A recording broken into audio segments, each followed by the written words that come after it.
あー、えー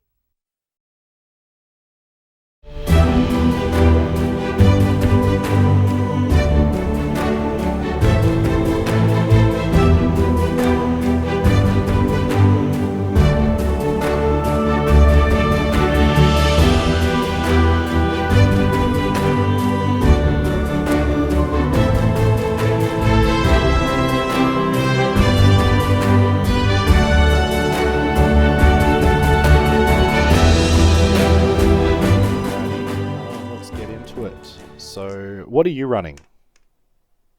Oh no. Just wind sonorous. I just wanted Sonorous? to Yep, cool. had some tweaks. I wanted to see if they played. hmm I'll go first. We were just talking about the placement decks and whatnot, meta decks, etc. Somebody Yep. placed, I think it was like in top 10 at least, with Fire, Fire Ranger. And Okay. Sure. in my defense, like 80%, I'm going to say, of what was in that deck was in the Red Ranger deck I was mucking around with. So I've Okay. basically copied 95% of it to throw a bunch of to throw a bunch of percentages and shit at you to be like, "Hey, it's not total net decking. It's net decking." But I've been trying to bash my head against this deck for a while now, and I'd like to just pilot this to see, you know, pilot Yeah. this up and see how well I can do with it, or like how it's meant to function. And the fact is, like, no matter how good you are, I mean, I guess you get to the pro level, but like, no matter how good we get at like home brewing, Mm. just us as individuals aren't going to be able to beat the internet. No, thank you for acknowledging that. I think that's not a popular consensus. Um, but I don't know. If I also feel if you've been in card games for a while, it's the one you accept. You're like, yeah, no, Yeah. the internet is a grand and powerful tool. So, I'm just figuring out my first turn play here. All good. Um, it's kind of funny where I'm like, well, how do we play this with commentary? Like, do I tell you what's in my hand? I won't, but I'll hold. I guess I'll hold my intent, what's in my mind's eye, to the screen, and then people can kind of scream at the I was gonna say television. Yeah. Um, Broadcast television. yeah. So I'll go creative shock Yep. for 3. I get to draw 2 cards before the discard, which is very nice. Does this change anything?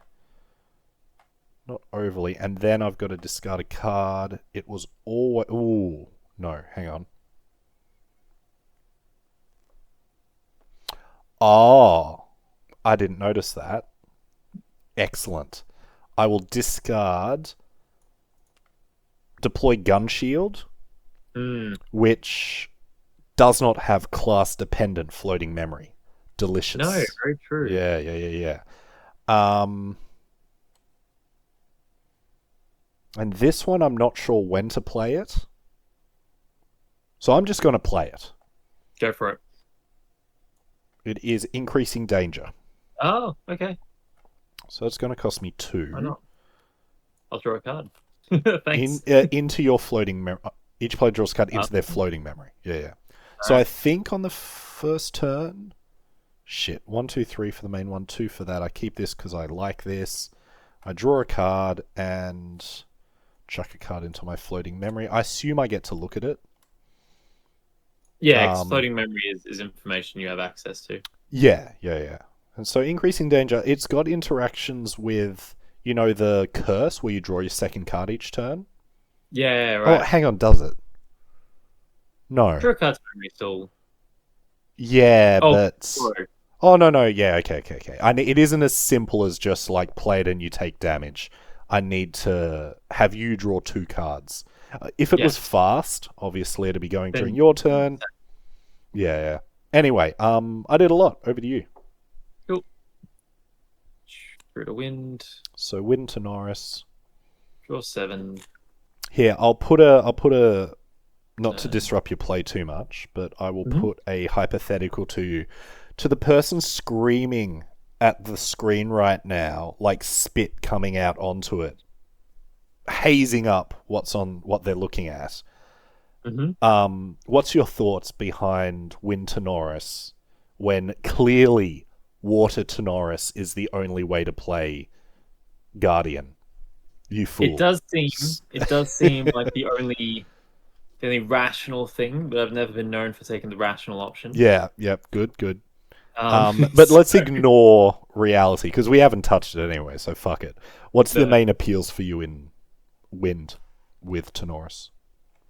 the Foster with like the taunt element of Guardian, like the tanky element of Guardian, plus Mm-hmm. the Foster mechanic seems like really natural synergy between champion and allies. Yeah, absolutely. I'd agree with that. And you've just So that's my demonstrated that here, playing um, two Foster guys. two Well, Foster it's guys who are wind specific. yeah, yeah, exactly right. Foster, so floating. Yeah, cool, cool, cool, cool. Easy peasy. Looks good. Um, attack phase Yep. So attack me for 1, done. and one again. Yep, 1 and 1. Cool beans. So Ready? recruitment officer. So looking at with the board state you've left as you pass the turn to me. Mhm. So we spotted this last time. You're going to upgrade, or sorry, you're going to level up. So you'll become your class before the Foster trigger happens, because it happens in the subsequent phase of the start of recollection. So good. So ideally, I'd like to pester or do something to your creatures before next turn. Yes. So cool. Let's see what we can do. Oh man, I skipped materialize, but obviously I'm just going to use this to materialize Diana. Yep. Level 1. Now, with the games we've been playing before, or like the earlier Ranger games, I think the biggest struggle I've had with it is sequencing things correctly. And that isn't just during the turn, but it's also like doing plays early on, such as playing bullets, materializing a gun or not materializing a gun in favor of something else. And You've got then, a lot of moving pieces. yeah. And a lot of that just comes down to like playing the game and also like how often do you take takebacks, all that kind of jazz. Sure. But I think, hopefully, I'm ready to execute now. We'll see. So draw a card for turn. So I definitely want to fuss with your creatures. Preferably kill them, and you're not repping anything in your hand because it's all in your memory. So I think it's just go time at your little goobers. Now, yeah, I don't know how much this is like a thing for people who are just starting Grand Archive, etc. But one thing that is still taking me ages is like going, okay, to play something it's going to cost me the card itself plus whatever I put in reserve, right? Yeah, totally. So I'm kind of doing the Scrabble thing here where you rearrange your words so I'm going with least committal, though it doesn't really matter again because you've got no cards in hand currently, but I think this is what I do first to gain more information, and all I need to think about is what I'm going to lose, which would be this. Alrighty, we got it. So we go 1. Yeah. 2. Well, actually, I've got 2 of those. Yep, 2 for a hasty messenger. Yep. So fast. Who will go and bonk your peacekeeper for 1. Okay. Yep. On attack, I discard a card. It's going to be the deploy gun shield with floating memory. Very nice. See, it's like um, I'm using it for the floating memory, but I foresee a future where you, on attack, like a big fat attack, comes your way with my gun and all its bullets, and you just like banish it, make it go away. Well, I am thinking I really ought to be running anti-item tech Yeah, I because mean, it's not like it's not like Magic where like artifact removal was a sideboard mhm, option. mhm. Like you Yeah. know they have Galia, so it's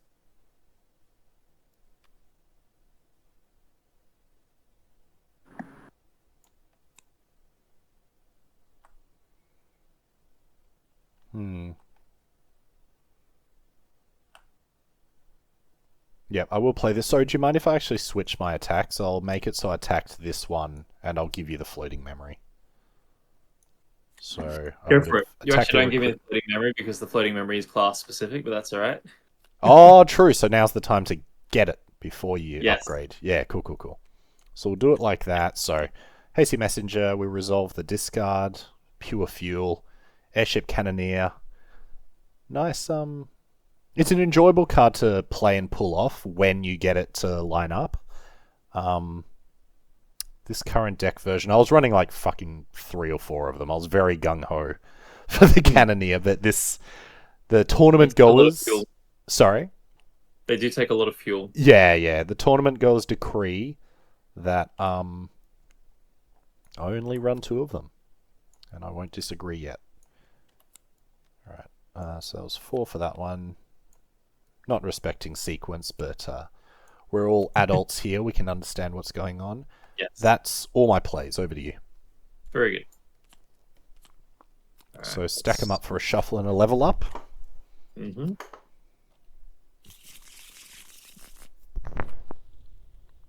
That's fine.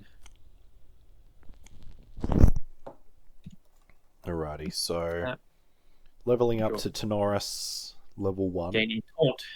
Torn up. Very nice. So really now the games begin. Where Yes. it's a lot. It's actually trying to think. There's very few things in this deck that can get around the Tenoris Taunt turn. They can bash him up a bunch, but whatever foster goodies you're going to set up, now's the turn to do it. Oh, I tell a lie. Oh no. No, you're fine, you're fine. Just remembering the shotgun. Oh yeah, that caught me last time as well.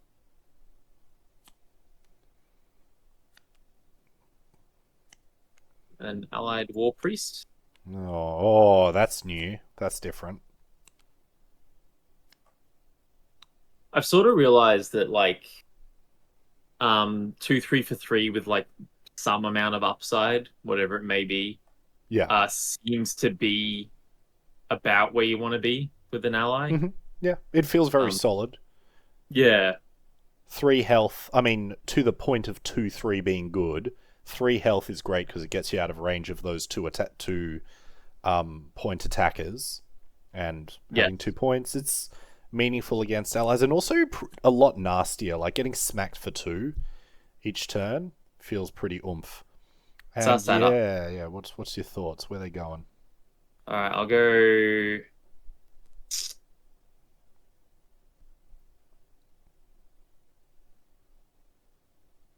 I'm gonna go the war priest into the messenger. So war priest, nothing to recover for you, No. but that's fine. Just into the messenger, Yep. which just flat kills her. She's asleep, tapped, sideways, rested. Ergo, she can't strike back. I'll go into face, and then Useless idiot. I like villainizing these characters based on their art. The novice mechanist into me for 1, and recruitment the officer the officer, same. same again. Yeah, true. I guess you didn't have enough to take out the cannoneer. No, and as long as the cannoneer has to go through taunt for a turn, Yeah. like the +4 is scary, but it's only going to face. Mm-hmm. Whereas you could get a lot of mileage off the hasty messenger. Yeah, absolutely. Alrighty. So over to me. Let's stack up the old memory. This turn, my feeling is definitely... I definitely feel just with...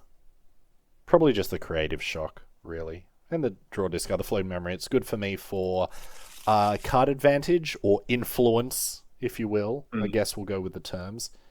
The anarchist in me is like, nah, I'm going to call it whatever weird thing I want. Let's upgrade to Diana. Deadly Duelist. So this is a bit of that kind of sequencing stuff I was talking about. I guess it's not actually that hard to do now, but the sequence I'm going to do now is what I'll question myself about in a future event where I'm like, should I materialize a gun this... should I have materialized a gun this turn? I don't know, blah, blah, blah. We shall see. Yeah, right. But Okay. I'll go through the full sequence. Just, it's not rocket science, but kind of entertaining for people watching, etc. So cost 2, so we'll use a floating memory. Shuffle up the memory, drop this. Lose that. Recover the memory, draw a card for turn. On enter, though, I materialize a bullet, which would have happened before that, but big whoop. My intent this turn is to hurt creatures with a shotgun. Oh, although, yeah. So the toss-up is whether I get the taser shot or the plated bullets. The way this is going, I'm just going to get the plated bullets for damage. I drew for turn. Cool. Oh, I see. And I go, because you'll probably be able to guess what I'm just drew. But getting to level 3 at this turn, that does put forward an idea for plays. Actually, oh man, this is actually really hard for my brain. Because it's stupid. Could be huge. Yeah. Going distant here, clearing something. I won't go to level 3 this turn, I don't think, because I think with the ally presence on the board, like, that's where the battle is fought right now. Yeah. And I think, short of, like, your synergies, this deck, my deck, has better card advantage, grindy card advantage over time, whereas your one takes, like, setup. So I want to, like, make sure you don't get that setup. This is my reason. Yep. So we've played Diana, we've got the Deadly Duelist. This faffing was all about whether to lineage release Diana Keen Huntress or not. Guess she likes apples, which is fine. I don't know, sometimes I wish there was a stronger link between the art's gorgeous, but, like, what the character is and what they're doing to what their effect is, because she's eating an apple and I guess she's carrying a gun. Anyway, she will go away and I'll materialize a gun. Yep. As declared earlier. I mean, I guess she doesn't do anything, like the level 1 version, when she is the current champion, doesn't do anything. No, she's eating an apple. Yeah. Saying, nom, nom, nom. Alright, cool. So we've got that. This will probably clear off stupid recruitment officer.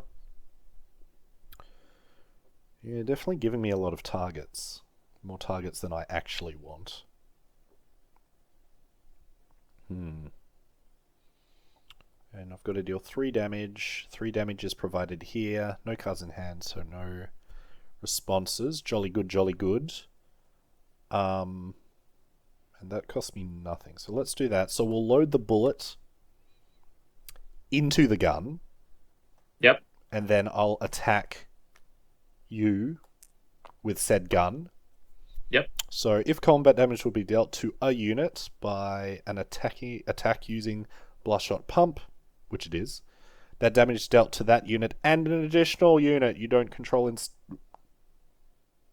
and an additional unit you don't control instead. Yeah, cool. So instead of just being Tenoris, I'll deal 3 to Tenoris and 3 to the recruitment officer.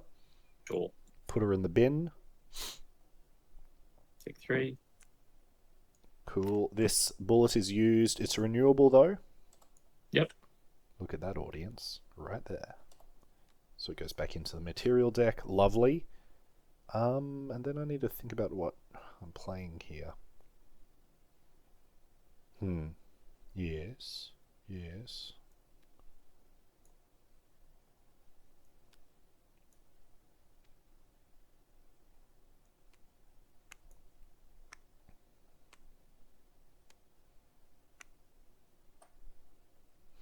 Oh, okay. Interesting. Yeah, cool. So I think I set this play up. So I'm going to play this. And I should probably...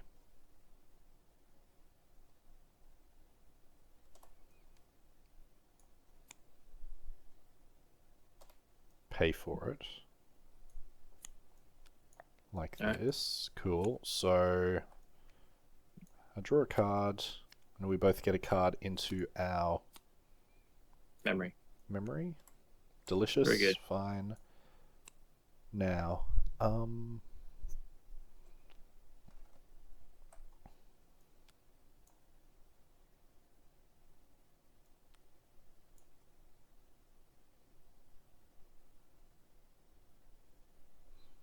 cool. Sorry, this is the part where I just go into the tank because I'm like, I can't figure it out.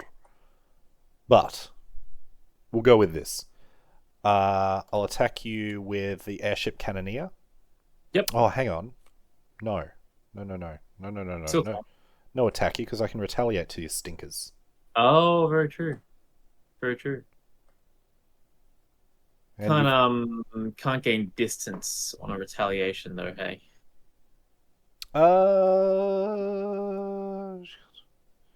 Without stopping things to check, I believe you can if I play a card to make it distance at fast speed. Right. Like her on attack. Oh, no. Yeah. So her on attack, I need to banish 3 fire element cards, which is what I was going to do. That's what I was going to do. Yeah. Don't worry about the cards in my hand. Oh, I've been rumbled. But I think holding her up is more important. The game plan being, I'm focusing on trading well, not putting pressure on your health. And nothing trades better than something that can hit back. Go for it. Your turn. Yeah. Alright. Untap. I will materialize my worn gearblade using the floating memory. Draw for turn. Okay. Oh, sorry. Speaking of recollection, I did get fostered. Yep, you fostered up. Lovely.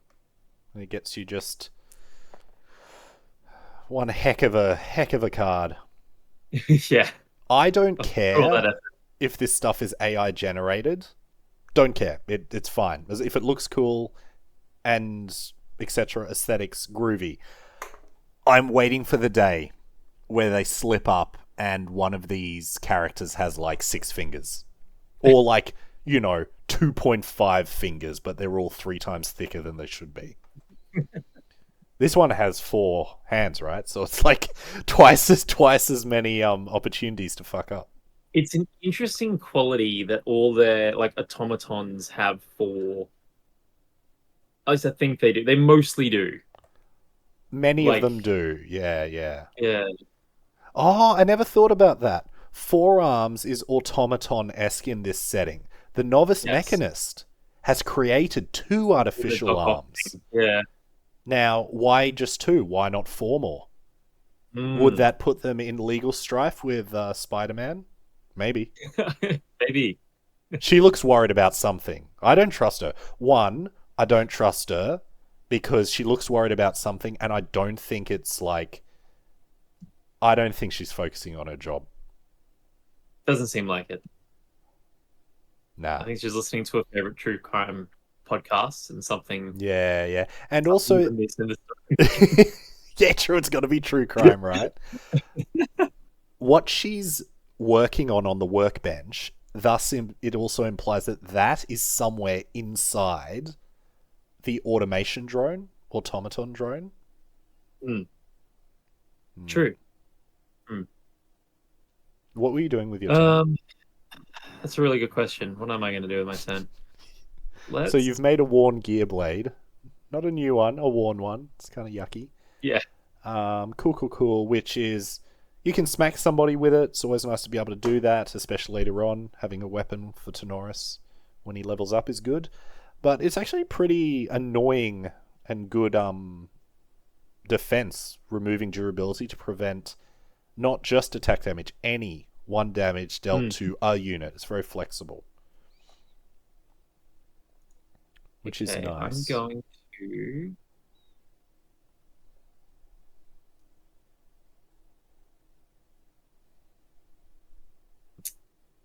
I'm going to attack the cannoneer with a drone.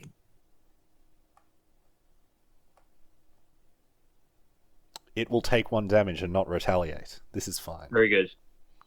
I will attack the cannoneer with my war priest. Would you like to play something first so that you get the recover? Oh my goodness.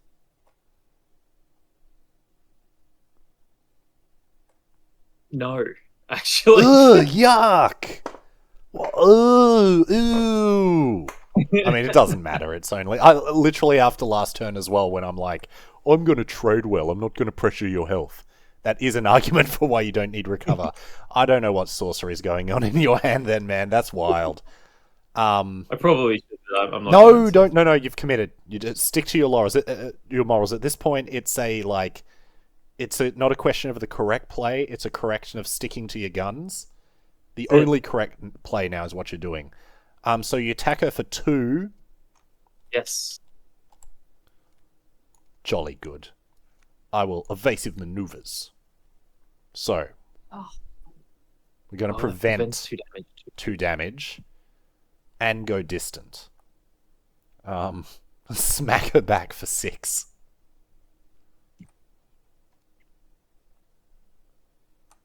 Play your Uh, things. yes.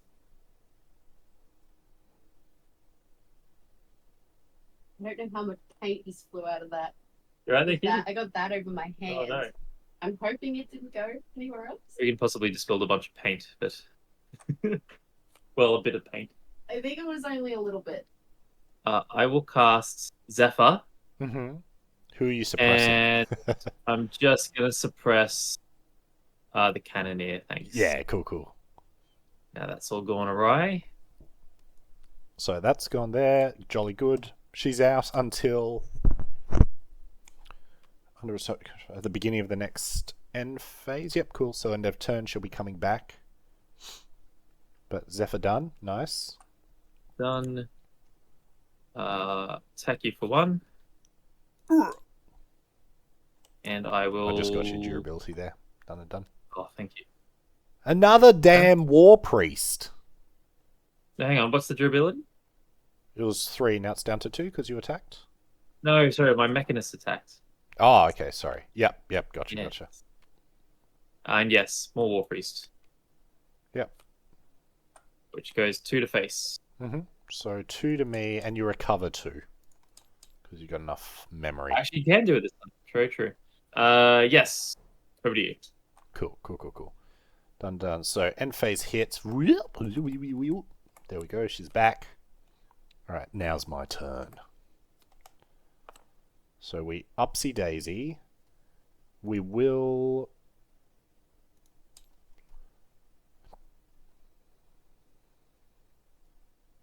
Yeah, this is the turn. So we will manifest the taser shot. Okay. Yeah. And so this was the question, just to rewind a bit and slow things down, but this was the question that I was wondering, or the line of play. Increasing Danger is in Fire Merlin, to my understanding, and it was run in this deck. Now, there's the whatever it is, Curse or Umbra thing later on that hurts people for drawing extra cards, so there's synergy there. Yeah.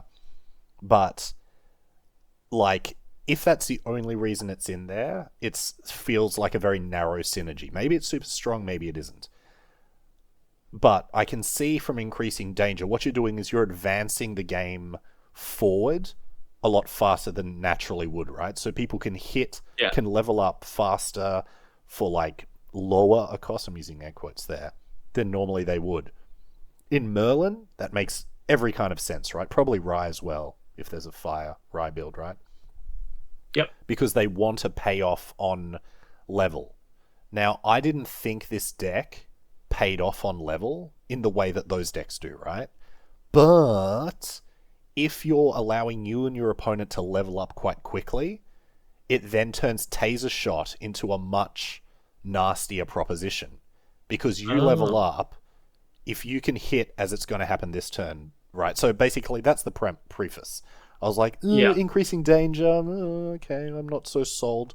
But, and the reason I'm interested in it is, if this is like one of the reasonings behind it, it kind of speaks to one of those more fundamental considerations of building decks and overall tactics for decks and strategy, which I hadn't thought about before, and I definitely find interesting. It's a very hard, it's a difficult synergy to quantify. Because, like, yeah, what you've described makes sense. But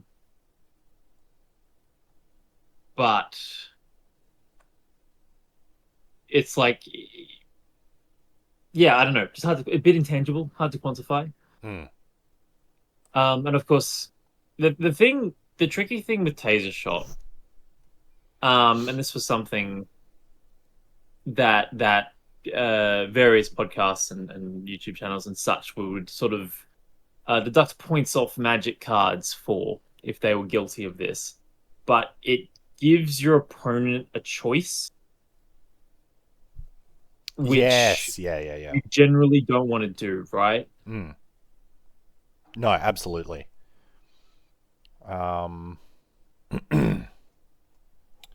So we shall see. This turn, oh man, there's so much math to do which I can't figure out. So, just because I don't want to hold up the viewers for so long. I'm so conscious of it. I'm doing my best to like stay natural, not have it affect me.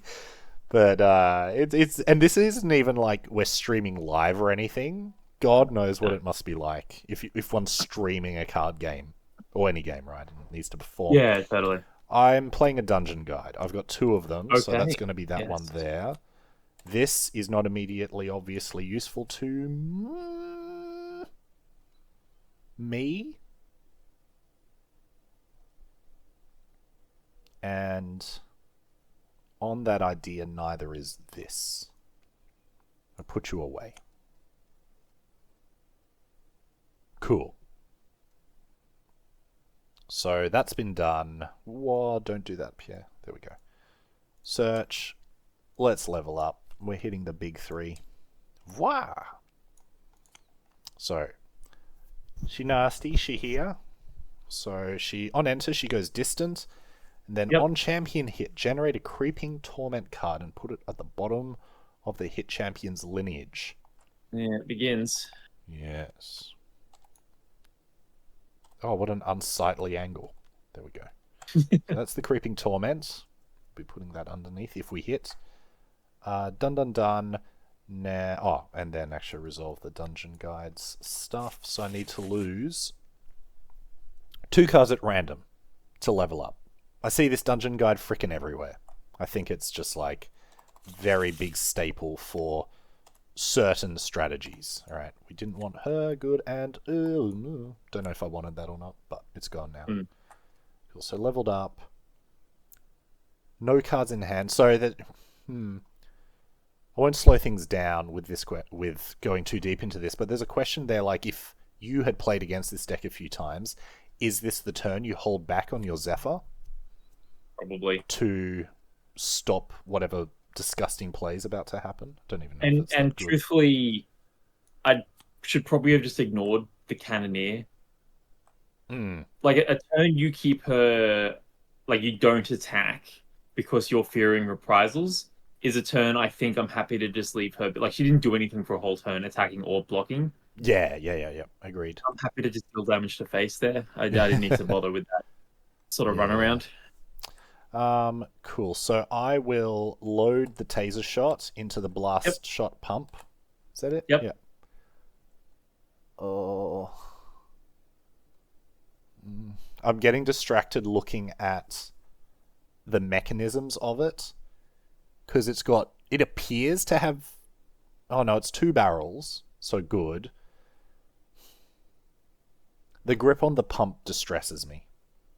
It looks like another barrel. What is those grips? There's like 6 bands of weird stuff around what looks like a torch.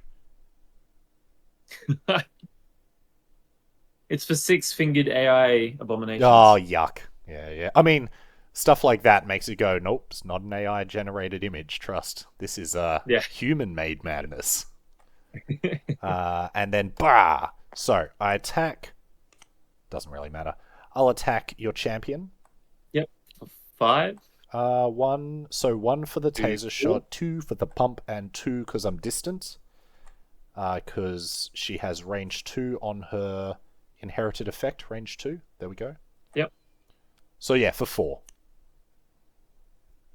Take that. And just dealt an additional unit you don't control, and so it's 4 damage, right? So I can just take out.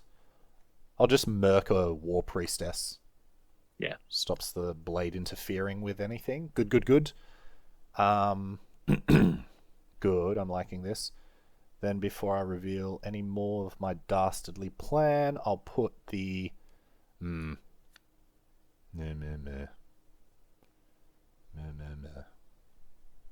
I don't. Oh. Yeah, I put the Cannoneer into the War Priestess. Oh, hang on. No, I don't. You've got things. She's actually got 4 toughness, doesn't she?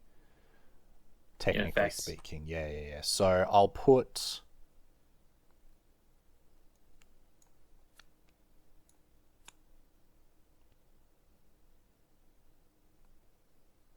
No, actually, I think... Oh, okay, yeah. I've bungled it. I will just attack the War Priestess.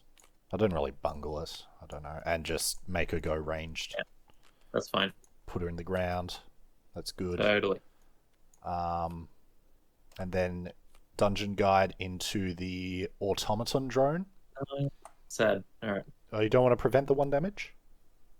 With the Oh, you're right. That's what I've been like. I'm just doing it to get rid of a durability, right? Oh, sure. Yeah, happy with that. Cool. So that's that. And then we have options here.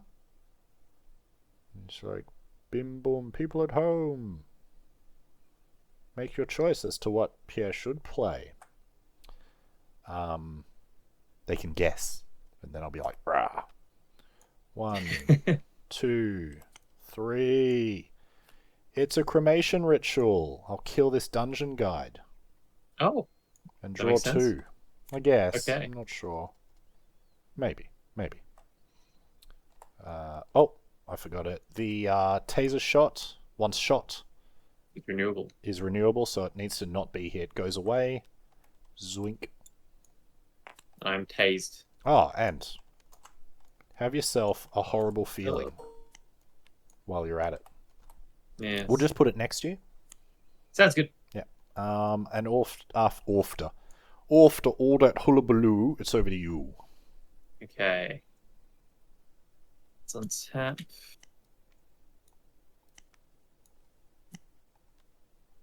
I'm just gonna level up anyway. Bro, he doesn't give a damn. Holy shit.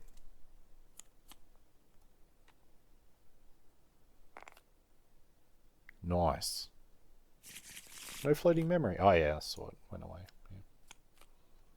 Cool. So your boy comes out, Take strapping. 4 damage. Yeah.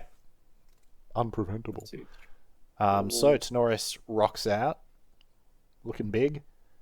yes. And he goes from being a shield to a smacker. He's going to smack me up. I will continue to fixate on hands and whatnot. I don't like the way he's holding the sword in his right hand, my friend. The guard is reverse facing grip? towards him. Oh, true. Doesn't matter if it's a reverse grip. Bro, fix it. Aside from that, you're fine. Ish.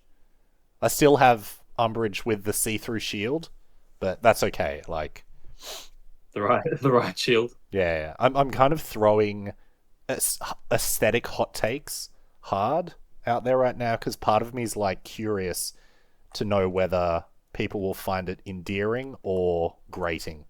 Probably both. Well, but it'll drive engagement. Because what you do is you make deliberately bad hot takes, and then everybody will take to the comments. Angry. Take up arms to the it doesn't comments. matter. Yeah, That's yeah. it. You don't read it, so it doesn't matter, but it does drive engagement. But the problem is, you said deliberately bad hot takes. I'm just expressing my opinion. It's not deliberate. If it's bad, it's due to happenstance, and it also means I'm bad because my opinion is bad. Yep. So I don't know. It's what I've done.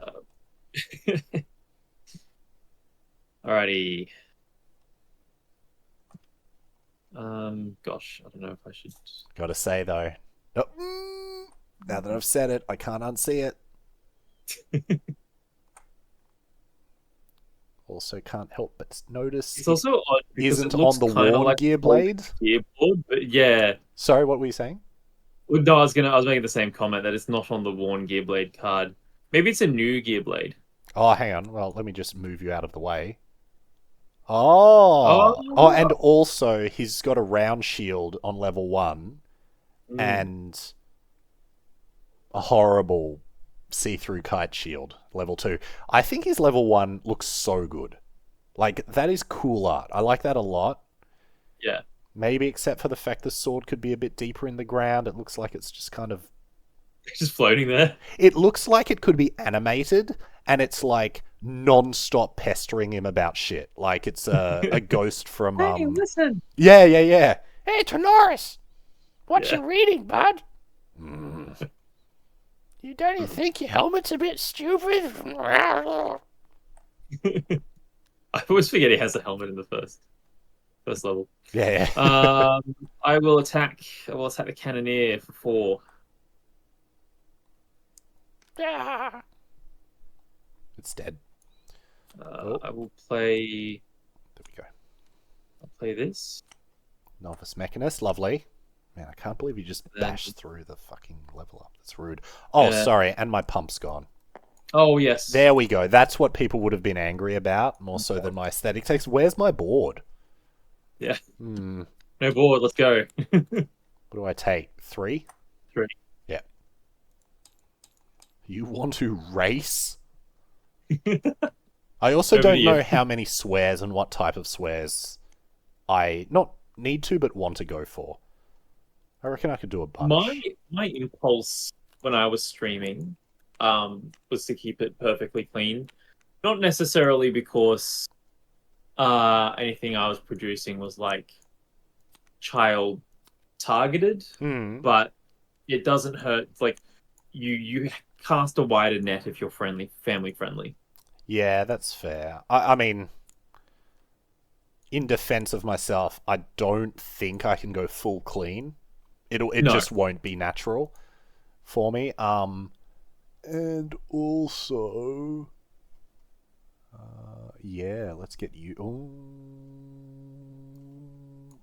One in hand. Yeah, See, you can't play stuff. Yeah, Go on, get you. Just one in hand. And well, for me, I've worked at a school for 2 years. Yeah. So it's I'm used to all the gosh dangs and the hex. Yeah, I was just thinking, like, generally you're more soft and sweet spoken than me, so that fits.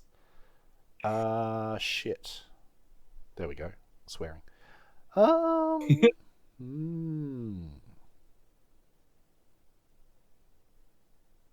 mean, I don't like the fact you've got all these doohickey goobers, but that's fine. So whatever's happening, I need to play a bullet. Okay. And actually, makes while we're sense. at it, let's just show off this cool gun. I don't know where to start. Like, whether I start reading the rules and what my plans are for the rules and how it goes into the game plan. Because I feel I've set a precedent for just going apeshit over aesthetics needless. Oh my god! Look at the angle of the stock. It's like an optical illusion. So See, I didn't. you see where the stock is and where it connects. Oh, sorry, you go. Yeah. Yeah. No, okay. I was gonna say I was low key like when you first brought up the idea some weeks back of this being AI generated art. I was thinking, well, that's a smidge cynical. Surely we should give any new card game the benefit of the doubt. You keep pointing out these weird little that like the hands at a weird angle. Why would the grip be there? Like, what's this angle here? It's just like, yeah, it's not right. It's It's not just lining off. up. You focus your eyes, so you've got the stock, and then you've got the rest of the body of the gun. You focus focus your eyes on where that connects, that like little embossy part, and then let your eyes unfocus. And I can't tell whether the guns is like angled towards or away from me. Oh, and this one will really stuff with your brain. It could be both, where the stock is angled towards you and the top of the gun is angled towards you, and it's bent in the middle. Like it's dented. But it is a curse gun. Is it the shadow? No, it's Shadow's the shadow, twin. It's not curse. It's just a twin. But the shadow on the ground, like on the Oh surface no! looks pretty straight, right? Yeah, it does. Except the shadow sort of stops for the stock. Like the stock doesn't have a shadow. Though now that I've looked at the Right? shadow, I'm not seeing the bend anymore. No. No, there it is again. No, I. Ugh. So it's a cool gun though. It's got a bunch of durability, which is great. On load, it gets +2 to its attack. It's cool. This deck doesn't try to all in on that too much, but it is a nice thing to have. And it, in a way, it's kind of like, you could read it, your bullets have +2 attack. That's a great, awesome. And then the class bonus, on hit effects are doubled.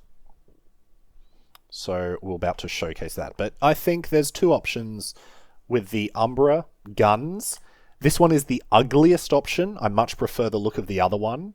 But aesthetically, like, it doesn't destroy my brain. What is that sight? It's got a scope, and then it's got the 3 starry things with a diamond in the middle. And it's got a little handle at the end. Worst looking gun, better mechanics. And like the procking of the hit triggers comes with this, because the incendiary shot has an on-hit trigger, which is normally 2 damage. That goes to 4. I'm distracting myself now with the art, so I need to back up. Zach, is there a train in the background of incendiary shot? Sure. Why not? Does she have 4 fingers? She does. Okay. You pass my stuff. We're having a gunfight at a train station. Yeah, just choo As choo you boom. do. It's very steampunky. Alright, I'll get rid of you. It's appropriate. Oh, doesn't matter. Yeah, let's get rid of you. So that's the bullet. This should be 5. Man, lock and load yourself up for some pain. I kind of feel like I'm in... Yeah, this is just race mode. I just got to get you before you get me. So... yeah, so that's what I'm going to do, buckaroo. There are other players, but I won't slow us down with that.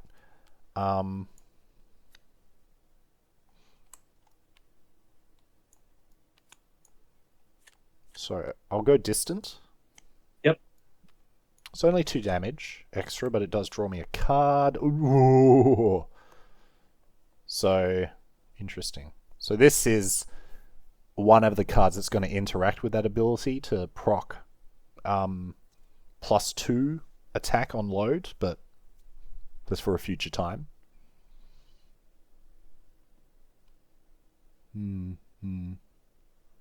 Not sure if I'd have gears around my ankles like that, but anyway.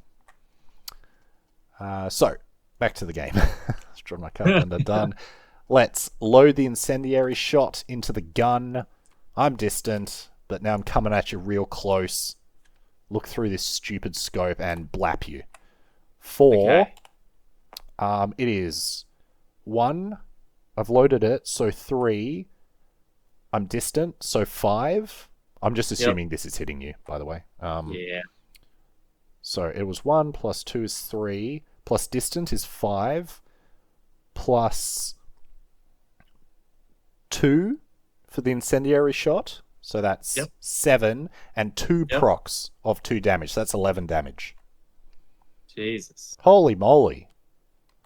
So I go up to 20. This goes away.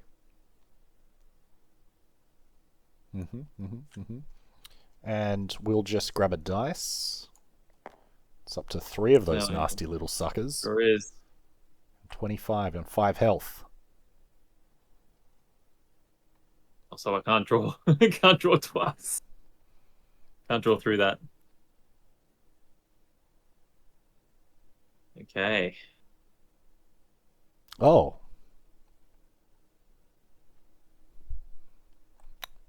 You've got 3 in there.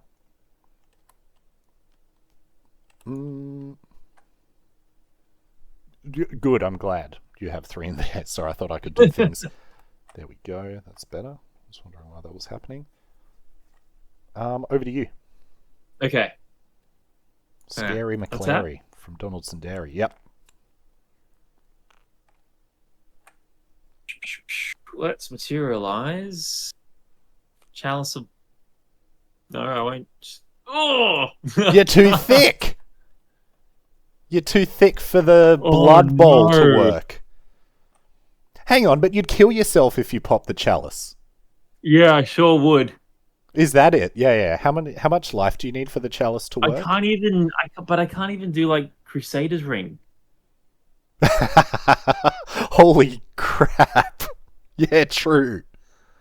Hang on, can you pop Crusader's Ring during my turn? I guess I can. Not that that's a very good prospect, because reasons. Oh, that's funny. Creeping Torment. Oh, that's delicious, man. That's awesome. Less so for you, unfortunately, but yeah, you're just in the doldrums. Just oh man. Oh, sorry, and durability go down. Okay, yeah. So, hang on. We won't start replaying just yet. In fact, it's not even that big a discussion. Seeing what this deck wants to do, it does feel like holding that bounce regalia for this turn seems important. Maybe even the turn before, you just don't want curses. I'm gonna do this.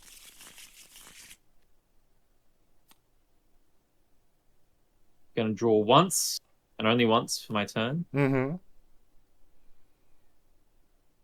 Okay. I'm gonna attack you for 3 and pass. Did this Novice Mechanist foster? Oh my goodness, it sure did. Cool. So I got that going for me. More hobbledehoys.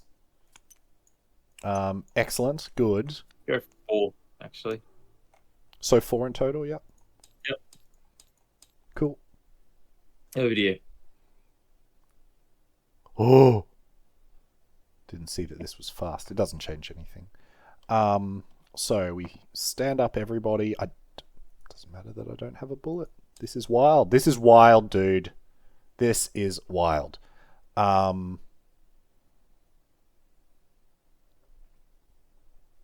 So I could go for bullets, because I've got the force load in hand, which is just a shit ton of damage. But We came here to be cute, so we will punish you for your greed. Yes. Good. Oh no. Yes. Each player draws a card. Oh, and I can do that during your turn. Oh, sure can. Anyway, so Yes. recollect, get this.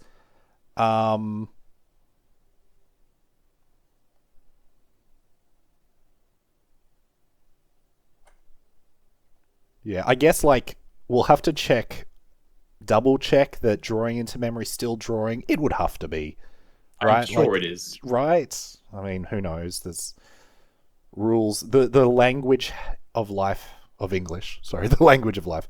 Language has its shortcomings, but when you draw your second card each turn, deal 2 unpreventable damage. So, I think it's checkmate anyway with Bauble of Abundance. But I'm just going to play this disgusting thing. And we can both draw 2 cards into our memory. Which should deal 6 unpreventable damage to you. Sure does. Boom, what a blowout. Well, I mean, there you go. I just played a net deck against you, and here we are. But no, it was nice. Hang on. Oh. Oh, it's unpreventable. Yeah, it's unpreventable. Yeah. So brutal. And they don't go away. They just sit there. Just sit there. Just keep sitting. Yeah. I mean, there's this, class agnostic stuff which removes curses. So that's a thing. Yeah. But yeah, cool. So all in all, I was gonna table flip, but I think I just want to hover over a card. Just for a momentum. Mm. Yeah, I think I had, because I did have some Oh, okay. Yep. Yeah. in hand at various times that I never kept open. Mm-hmm. And I wonder if, like, in my rush to just flood out with creatures, I should have kept some of this stuff open at different, like having this up for, not that one, but the Resolute Stand or the Zephyr on the turn where you killed my officer might have been quite useful. Yeah. To your point, like early on plays, because I was definitely thinking the same thing, right? Especially given the games that we've played. Yeah. And the way our, let's call it, personal meta goes with the decks we're playing, it tends to be that creatures are quite relevant, especially like the early roll-on effect, or allies are quite relevant.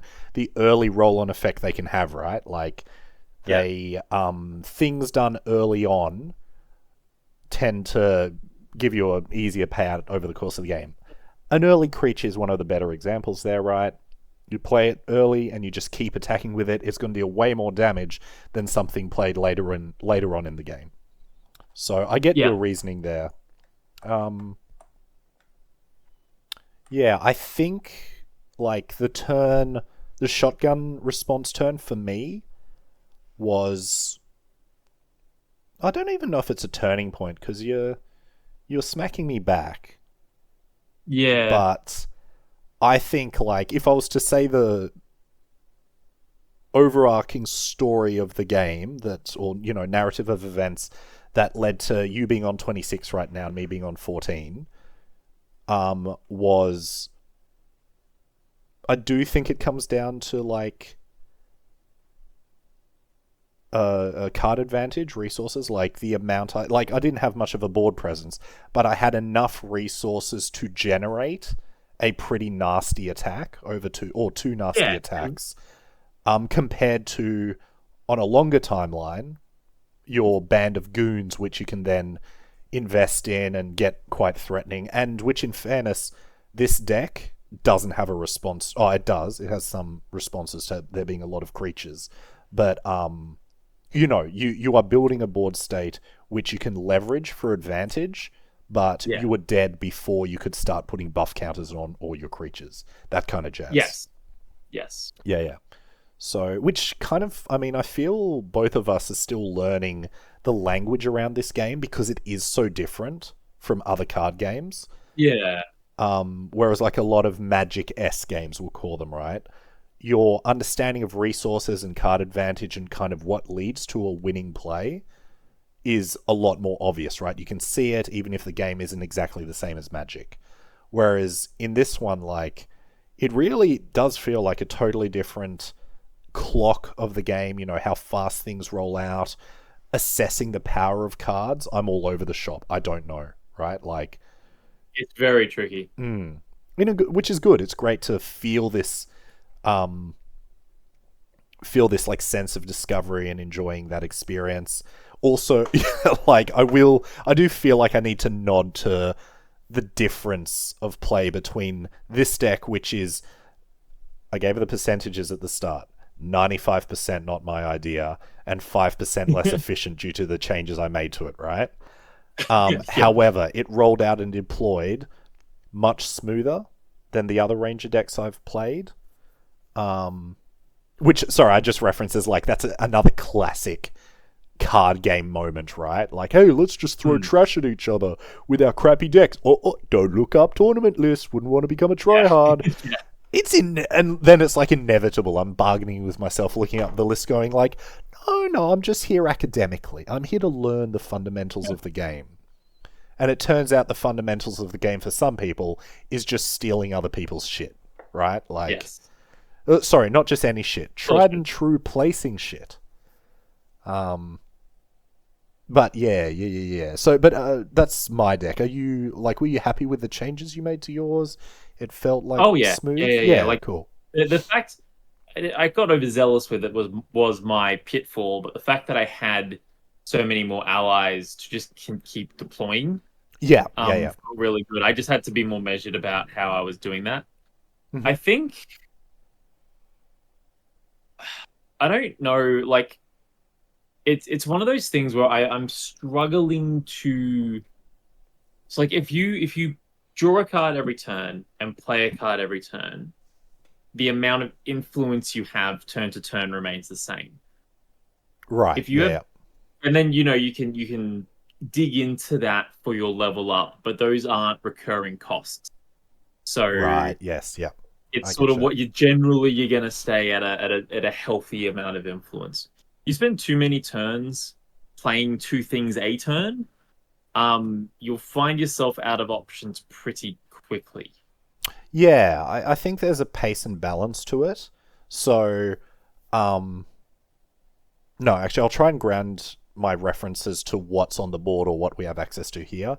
I was gonna reference Merlin, just as like a very obvious example of something which generates more than just the 2 cards a turn or whatever, right? Yes. Like, it's just infinite value. Well, not infinite, but, you know, value in terms of the amount of influence you're gaining. I think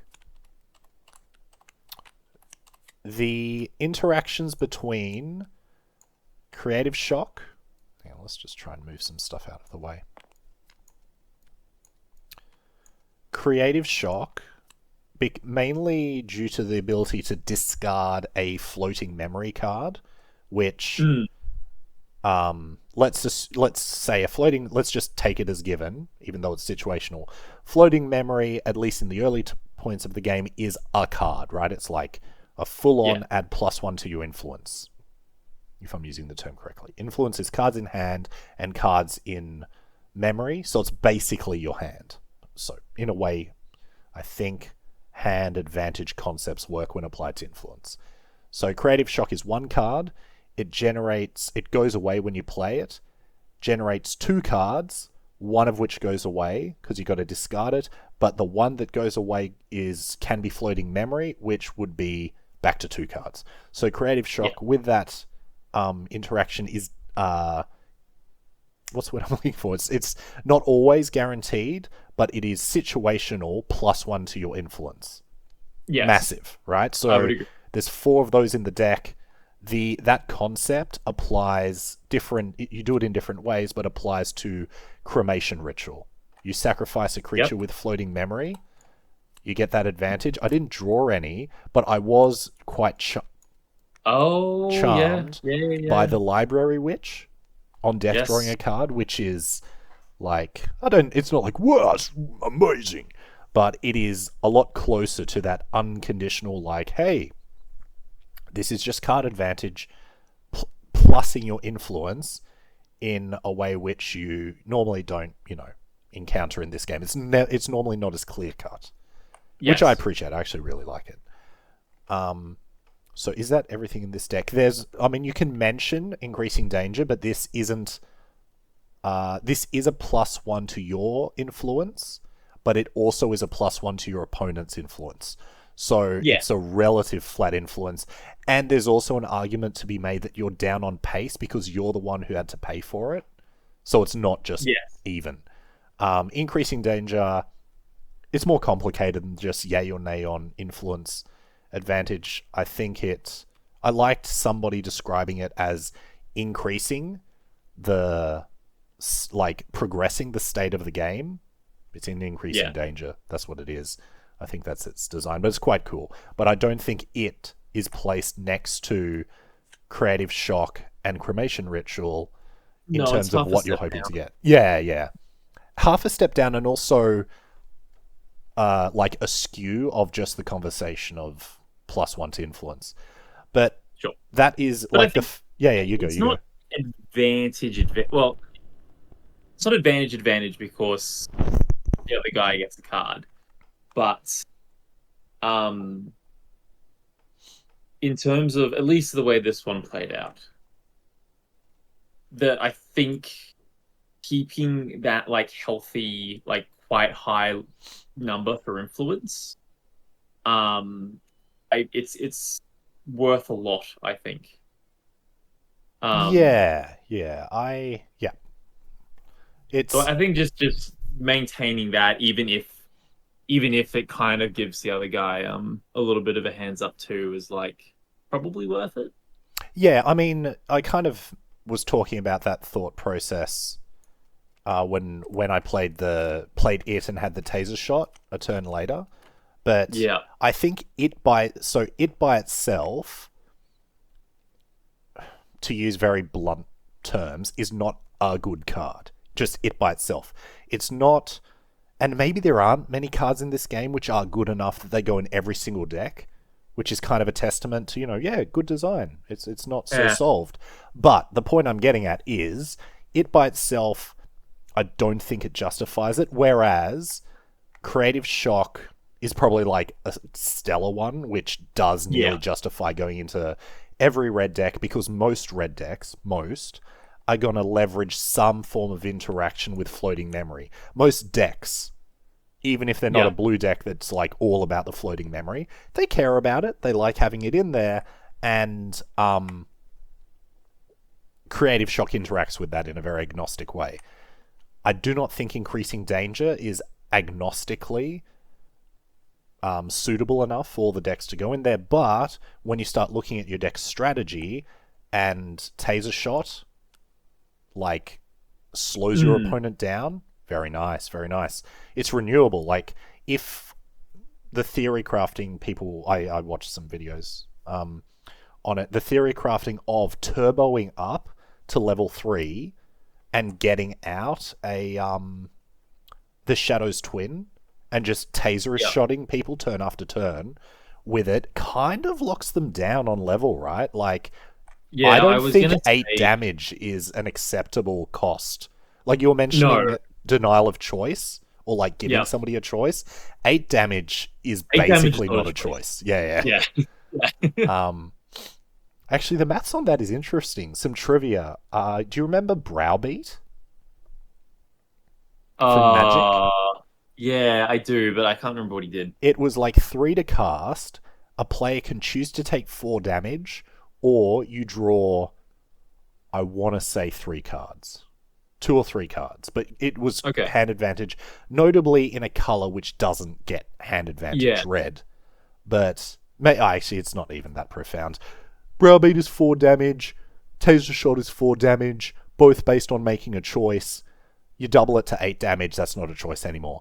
And also, yeah, this is like a bit more of a tangent, but like one thing we've noticed with our earlier games, especially when we were running like real junk pile concepts, right? Like our decks were just Oh, yeah. abominations troglodyting forwards. The pressure to level up to just get more health I felt that really strongly. I was just like, oh, I'm drowning. I need to level up to just give myself some health. The other stuff is good, but like, it just gives me a turn or two where I don't die. Like as your health goes down, your priority on health starts going way up. You're like, oh, obviously I need to gain health. If I die, I can't play the game anymore. This sucks. And not being able to level up while taking damage feels like a bit of a, stepping on someone's throat situation. Yeah, true. But yeah, and all this to say, this Taser Shot interaction along with Umbral Tithe, not even Umbral Tithe, but the Creeping Torment, that's the kicker. Oh boy. Increasing danger later on, paying off on Creeping Torment, alongside Bauble of Abundance. I'm like, oh, okay. Yeah, I kind of count on burning a lot of influence early, knowing that I'm coming up on, like, to get to get to level 3, or once I get to level 3, I've got Grand Crusader's Ring and Chalice of Blood, just to help recover some of the influence. And just having those cards just be shut off, it's like, yeah, true. That's pretty brutal. Yeah. Sorry, I'm peeking at your deck. Good. Just because also we were talking about that with the relative resource plays of the game. Like, red has a very clear draw, discard, interacting with floating memory. Okay, awesome. Yeah. Blue has a bit of like milling from the top. Yes. But I don't have full knowledge of the game, so I've probably got holes all over the place here. But the idea of red, you draw cards, you discard the floating memory, that's a net positive. I won't say the nasty influence word, but it's a net positive. Awesome. With blue, you can mill from the top, but that's kind of a bit... There isn't too many options that do it, and it's a bit random and weird, and it's not that efficient, right? It's not as efficient as the draw discard. However, once floating memory is in your graveyard, they've got heaps of ways... I think they've got a fair few ways of cashing out floating memory for bonuses outside of just what you'd use for materializing things. So I won't sidetrack it too much with the blue resource discussion, but it has a tactic there. It has a way of generating influence. Awesome. Green, I think air. I don't think I've seen a clear-cut way that it generates influence, that it generates that plus to your let's call it resource pool. I'm not saying I don't know what, like, it seems like the core mechanic is suppress, but I don't like suppress. And like it's not card advantage. No, I mean, I think suppress is maybe I need to play air. I think it's not like we can call suppress the floating memory of air, right? No.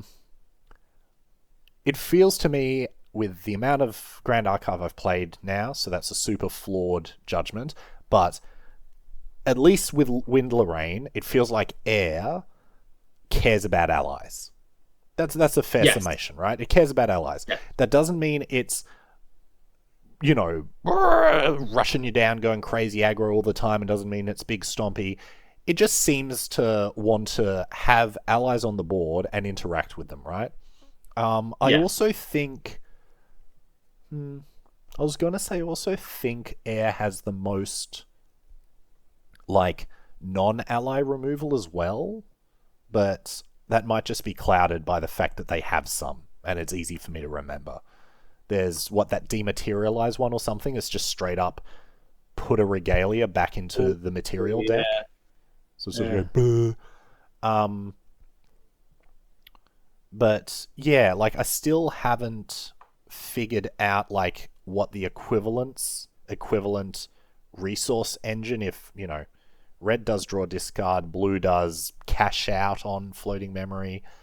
I don't know what Airs is, but I'm also not convinced that it needs it. Like, I think its thing is like manipulation, if you will. Like, if anything, it kind of feels like it's the most blue from Magic, like the most manipulative of colors, in that it's banishing things. And then I'm second guessing myself already. I haven't really thought through, but it is. It has the tempo stuff from blue and Magic, like the tap down or the exile then return has been split and gone half of that to water and half of that to win. Yeah. Tempo, maybe tempo is a good way to describe it. Like, that's what it engages with the most. Yeah. Compared to other colors, maybe. Because you push your damage in the form of counters or like board wide attack buffs or whatever. Yeah. And then you mitigate whatever your opponent is doing by like doing the inverse of that. Maybe, yeah. I'm not sure. It kind of feels like it could be the most flexible of the colors. You know, like, fine, it doesn't have hard. It's got some weapons and stuff, right? You can hit things to remove it. I think of the big, banish all allies and draw a card for each ally banished. Sure. I don't know. It's a conundrum. I evidently haven't finished my thoughts on it, and we'll be here for like 10 hours of me rambling. I will say, art of the air units and the air cards, there's always some like swooshy fwooshy going on in it. Oh, which obscures a lot of the, things we actually, geez. Find me an air card that doesn't have a swooshy fwooshy. Oh, I thought the young peacekeeper wouldn't, but she does. She does. That can't be every single card has a swooshy fwooshy. I don't know, man. That's pretty, like, algorithmic.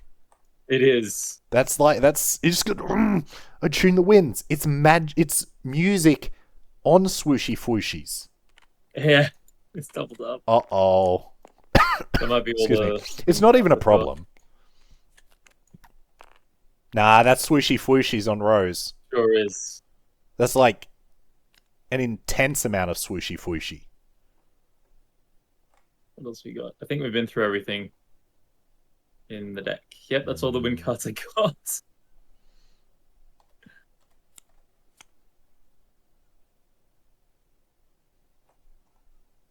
Man, what a conversation killer.